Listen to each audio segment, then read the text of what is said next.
In this guide, I'm going to show you guys how to search and browse Netflix. Let's get started.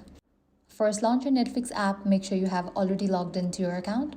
If you're looking for a specific movie or TV show, select the search option, type the title, an actor's name, a director, or even a genre like action, comedy, horror, or romance. Netflix will display matching results as you type. If you would rather explore, go to home screen.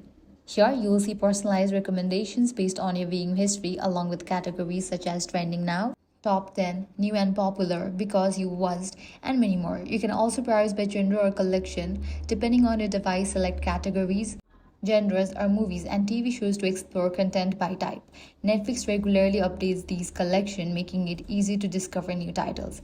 When you find something that interests you, select the title to view its details.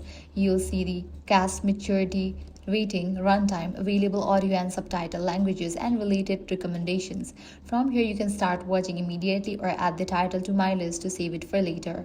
As you continue watching and reading content, Netflix will improve its recommendations, helping you discover movies and TV shows that match your interest. And that's it. This is how you can easily search and browse Netflix to find your favorite content and discover something new to watch. And that's it. If this guide helped you out, do not forget to like, share, and subscribe.